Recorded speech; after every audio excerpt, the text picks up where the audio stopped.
जयपुर से आ रही है पति पत्नी की खुदकुशी की गुत्थी अब और उलझ गई है। देखिए, दरअसल शव मिलने के दूसरे दिन एक सीसीटीवी फुटेज मिला जिसमें पति पत्नी दोनों को झगड़ते देखा गया। इसे कयास ये लगाया जा रहा है कि दोनों ने झगड़े के बाद अपनी जान दे दी, लेकिन मृतक महिला सुमन के परिजनों का आरोप है कि ये आत्महत्या नहीं है। इस आरोप के बाद अब पुलिस इस एंगल से भी जांच में जुट चुकी है। तो परिजनों का आरोप यह है कि यह बिल्कुल भी कोई सुसाइड नहीं है, यह हत्या है। पुलिस हत्या के एंगल से अब जांच बिल्कुल कर रही है। डबल सुसाइड मामले में एक बड़ा अपडेट, जहां पर एक का सीसीटीवी फुटेज दिखता है और यह दिखता है कि दोनों पति पत्नी जो हैं उनमें कुछ कलेश देखने को मिल रहा है, कुछ झगड़ा देखने को मिल रहा है। तो अब सबसे बड़ा सवाल यह आ गया है कि क्या ये सुसाइड है या फिर यह हत्या है। पति पत्नी में झगड़ा हुआ है और पुलिस जो है हर एंगल से, क्योंकि अभी तक जो एंगल था वो एंगल था सुसाइड का, लेकिन अब जो एंगल है ये जो नया सीसीटीवी फुटेज आया है, इसके बाद एंगल बिल्कुल बदल दिया गया है। ये नहीं कहेंगे पूरी तरह से बदल दिया गया है, हालांकि जांच और तफ्तीश उस एंगल से भी जारी है, लेकिन ये जो नया तस्वीर आया है अब ये कहीं ना कहीं एक हत्या की भी साजिश को, उस बात से हम इनकार नहीं कर सकते। अच्छा, परिजन भी यही कह रहे हैं कि ये आत्महत्या नहीं, ये हत्या है। जयपुर के मोहाना इलाके में शुक्रवार को एक कपल का शव मिलने से सनसनी मच गई। 45 साल के धर्मेंद्र चौधरी और उनकी 41 साल की पत्नी सुमन का शव संदिग्ध अवस्था में मिला। पुलिस के मुताबिक दोनों की मौत सुसाइड प्रतीत होती है, लेकिन इस त्रासदी से पहले की कहानी और भी चौंकाने वाली। मीडिया रिपोर्ट के अनुसार सीसीटीवी फुटेज में दंपत्ति को आखिरी बार एक पार्किंग में तीखी बहस करते देखा गया था। फुटेज में धर्मेंद्र अपनी कार स्टार्ट करने की कोशिश करते दिख रहे हैं, जबकि सुमन उन्हें रोकने की कोशिश दिख रही, कार के पास खड़ी थी। थाना क्षेत्र के अंदर दादू दयाल नगर के पास में पटेल नगर है, वहाँ राधा रानी अपार्टमेंट में 3rd फ्लोर पे एक कपल है, धर्मेंद्र और सुमन चौधरी, कि उनके दोनों ने सुसाइड कर दिया है। मौके पे पहुंचने पे वहाँ देखा तो उनके एक दो कोई फैमिली फ्रेंड वगैरह आगे थे। जो आदमी है धर्मेंद्र, उसकी बॉडी वहाँ लटक रही थी और लेडीज़ की बॉडी नीचे पड़ी थी। तो प्रथम दृष्टया ये हुआ कि दोनों ने शायद सुसाइड की है, हैंगिंग की थे। एफएसएल को बुला के कल मौके का जांच करवा ली गई है। उनके फ़ोन है, फ़ोन भी कब्जे में लिए गए हैं, ताकि उनकी आखिरी टाइम में किससे बात हुई, आखिरी समय में किसको देखा वहाँ पे सोसाइटी में, गार्ड, दूध वाला, इन सबसे इन्वेस्टिगेशन की जाएगी। जो भी सही फैक्ट होगा उसको सामने लाएगी। मेरी दीदी वहाँ पर पड़ी मिली है, ना तो हमें कोई रस्सी मिली है, और जो गर्दन पर निशान दिख रहा है वो बिल्कुल रस्सी का दिख रहा है। एक तो डाउट पॉइंट ये है, और दूसरा डाउट का पॉइंट ये है कि जिस पंखे से उन्होंने फंदा लगाया है वो पंखे की बटन ऑन है। चलते हुए पंखे पे कोई व्यक्ति कैसे फंदा लगा सकता है? फंदा भी डाला होगा तो पंखा चालू होगा तो घूमेगा, तो कैसे कोई बंदा लगा सकता है उसमें? उसकी बटन ऑन है, फोटो में दिख रही है, पूरी वीडियो में भी दिख रही है सारी चीज़ें। और बहुत सारे डाउट भी हैं उसमें। एक तो गेट का खुला होना, और जीजा जी मेरे, मैं उनको जानता हूँ, चित्र दीदी को भी जानता हूँ, उन दोनों में से कोई ऐसा आदमी नहीं है जो इस कदम को उठा ले कभी भी जीवन में। मेरी मांग ये है कि मेरी बहन को न्याय मिलना चाहिए, मेरे जीजा जी को न्याय मिलना चाहिए। जो भी उनके साथ घटना घटी है उसके बारे में पूरी जांच होनी चाहिए, फॉरेंसिक जांच होनी चाहिए, और बल्कि ईडी या जो भी है सारी जांचें होनी चाहिए। डाउट प्रूफ लगा कि मैं 2 दिन से फ़ोन करा था उसको, 1 दिन पहले फ़ोन किया था, इसको फ़ोन नहीं उठाया। मैंने मेरे बच्चे भेजे थे घर पे देखने के लिए, तो घर पे बेचे बेल बजे, लेकिन वहाँ कोई नहीं, गेट नहीं खोला। फिर बच्चे ने पुकारा, पड़ोसी आए वहाँ पे, पड़ोसी आए तो गेट में धक्का, तो गेट ऑटोमेटिक खुल गया, अंदर से लॉक नहीं था गेट। जैसे अंदर देखा तो नीचे सुमन नीचे पड़ी हुई थी और धर्मेंद्र ऊपर लटका हुआ था। तो उसको सको उसने फ़ोन किया मेरे को, मैं ऑफिस से भगा हुआ वहाँ पे आया, तो मुझे तुरंत 100 नंबर पर फ़ोन किया।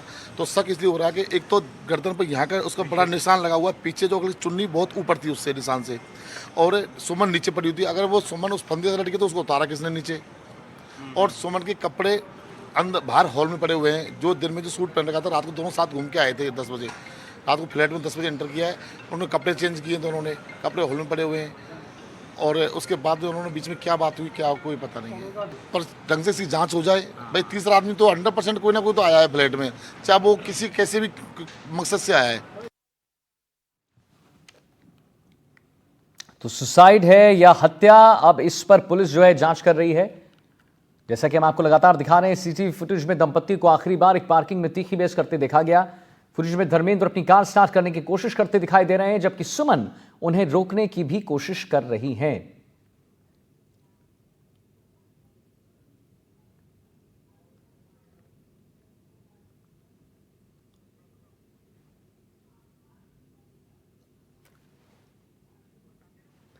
तो परिजनों का दावा है कि यहां पर हत्या की गई है। जैसा हम आपको लगातार तस्वीर दिखा रहे हैं कि ये जो फुटेज है उसमें देखने को मिल रहा है कि कैसे पार्किंग में किसी बात को लेकर झगड़ा हो रहा है, पार्किंग में किसी बात को लेकर समझाइश की जा रही है। जयपुर में पंखे से लटका मिला पति का शव और फर्श पर पत्नी की लाश भी मिली थी। तो डबल सुसाइड केस से सनसनी जो है वो फैल गई है, जहां पर आप देखिए कि कैसे विवाहित जोड़ों के शव मिलने से हड़कंप मच गया। और उसके बाद जयपुर के दादू दयाल नगर का यह पूरा मामला है। परिजनों ने हत्या की आशंका जो है अब जता दी है। परिजनों का कहना है कि नहीं, आत्महत्या नहीं है, ये हत्या की गई। शवों के पास कोई सुसाइड नोट नहीं मिला था। पुलिस फिलहाल हर एक एंगल से जांच कर रही है और डबल सुसाइड हत्या या खुदकुशी, सबसे बड़ा सवाल यही है कि क्या यह हत्या है या खुदकुशी है, क्योंकि देखिए अब सुसाइड नोट भी बरामद नहीं किया गया है। जयपुर में पंखे से लटका शव मिला है, फर्श पर मिली है पत्नी की लाश। तो डबल सुसाइड केस में अब जो है सनसनी और बढ़ गई है। दीपक हमारे साथ चावला जो है, दीपक चावला लाइव जुड़ गए जयपुर से। दीपक बताएं, अब देखिए एक नया एंगल, इसमें एक नया मोड़ आ गया है और नया मोड़ ये आ गया है दीपक कि अब कहीं ना कहीं ये जो फुटेज आ गया है दीपक, उसमें ये समझने की कोशिश की जा रही है, जो परिजन कह रहे थे, परिजनों का लगातार कहना था कि ये सुसाइड हो ही नहीं सकता क्योंकि वहां पर कोई भी सुसाइड नोट नहीं मिला है। तो अब किस एंगल से जांच करेंगे, क्या प्लान ऑफ एक्शन रहने वाला है पुलिस का, जरा उसके बारे में क्या कुछ जानकारी लेटेस्ट आपके पास दिलीप बताएं। देखिए बिल्कुल ये मामला जो है वो कपल सुसाइड, पति पत्नी का सुसाइड जो है वो मामला जो है वो फंसता नजर आ रहा है, क्योंकि जो पड़ोसी है उनका कहना है कि कभी भी हमने उनकी लड़ाई झगड़े की आवाज़ जो है वो नहीं सुनी।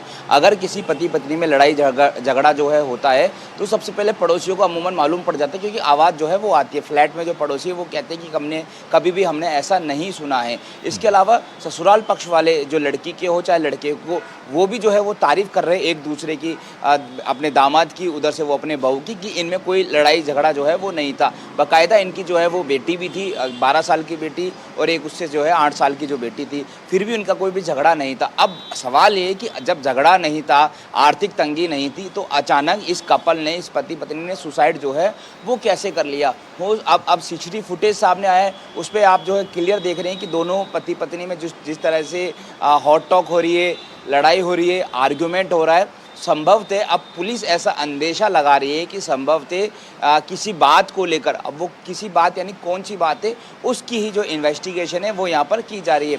किसी बात को लेकर पति पत्नी में जो है हॉट टॉक हुई, आर्गुमेंट हुआ, और उसके बाद संभवतः पत्नी जो है वो ऊपर चली गई और उसने फंदा लगाकर आत्महत्या कर ली। और जब पति आया, पति ने उसको देखा, तो उसके बाद उसने पति को उतारने की कोशिश की होगी।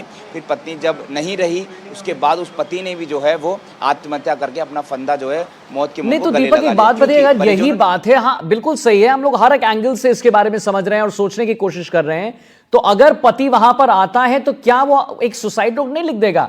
मतलब वो तो कुछ भी लिख सकता है ना, भी लिख सकता है कि हमारी लड़ाई हो गई थी और उसके बाद मैंने कभी नहीं सोचा था कि वो ऐसा कोई कदम उठा लेंगे। कुछ तो लिखेंगे ना, कोई तो साक्ष्य मिलेगा दीपक। बिल्कुल बिल्कुल। देखिए बिल्कुल कुछ बात जो है वो कंफर्म नहीं है, लेकिन कुछ बात जो है वो शराब की बात भी सामने आ रही है। हालांकि पुलिस हर एंगल पे जांच करती है, क्या वो शराब पीते थे या नहीं पीते थे, तो वो हर एंगल पर जो जांच है वो यहाँ पर की जा रही है। लेकिन परिजनों का तर्क ये है कि जो उनकी बेटी है वो तो बेड के नीचे है और जो उनके दामाद है वो बेड के ऊपर लटके हुए हैं। तो जैसे कि मैं बता रहा हूँ, जैसे कि पुलिस अंदेशा लगा रही है, क्योंकि पुलिस जो है वो अमूमन इस तरह से क्राइम सीन में जाती रहती है, मैं भी इस तरह के क्राइम सीन में जाता रहता हूँ। तो हो सकता है कि पहले पत्नी ने आत्महत्या की हो, फिर उसके बाद उसका पति बाहर हो कुछ देर के लिए, जैसे वो लड़ाई। दीपक, एफएसएल टीम क्या कह रही है यहाँ पर? एफएसएल डिपार्टमेंट जो है उनके तरफ से क्या कुछ आ रहा है? क्योंकि उन्होंने मौका बयाना किया होगा, तो उनका क्या कहना है इस पर?